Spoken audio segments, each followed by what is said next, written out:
নজর রাখবো পরবর্তী সংবাদে। রাজধানীর প্রাণকেন্দ্র থেকে ফের একবার উদ্ধার নেশা সামগ্রী এবং তার সাথে আটক করা হলো নেশা কারবারিদের, যার মধ্যে একজন মহিলাও রয়েছেন বলে খবর। রাজধানীর লক্ষ্মীনারায়ণ বাড়ি রোড সংলগ্ন এলাকার পার্ক থেকে উদ্ধার ব্রাউন সুগার এবং তার সঙ্গে 4 জনকে আটক করে পূর্ব থানার পুলিশ, যাদের মধ্যে একজন মহিলাও রয়েছে। কি বক্তব্য ওসি রানা চ্যাটার্জির, শুনুন।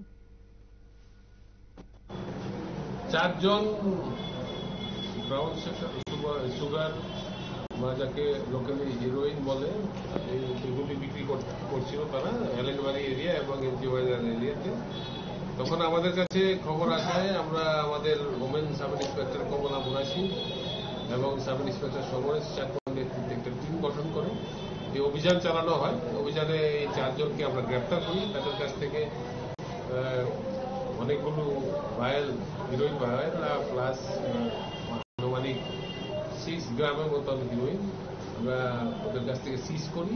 ওগুলি বিক্রি করছিল ওরা, তাদেরকে আমরা গ্রেপ্তার করি।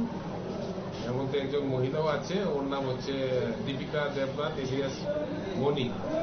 সে এগুলি ছোট ছোট ভায়ালের মাধ্যমে এগুলি বিক্রি করছিল। তো তাদেরকে আমরা এনডিপিএস কেস নিয়ে আমরা আজকে ফরওয়ার্ড করছি এবং ইনভেস্টিগেশনে আরো কিছু মানুষের নামও বেরিয়ে এসেছে। কয়টার সময় হয়েছে দাদা? সবাই বেশিক্ষণ না, ঘন্টা তো সঙ্গে বাকিরা যে আছে ওদের নাম যারা আছে তারা ওরা হচ্ছে প্রীতম দাস,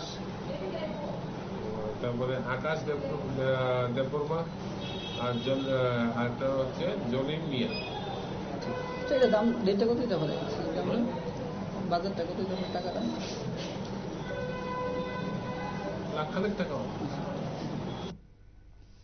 ওসির বক্তব্য আপনারা শুনলেন। রাজ্য থেকে নেশামুক্ত করার জন্য এই তৎপরতা, তবে আগামী দিনেও যাতে এই অভিযান চলে এমনটাই দাবি উঠে আসছে সাধারণ মানুষের পক্ষ থেকে। ছোট্ট একটা বিরতি নেব, ফিরে আসবো বিরতির পর, সঙ্গে থাকুন।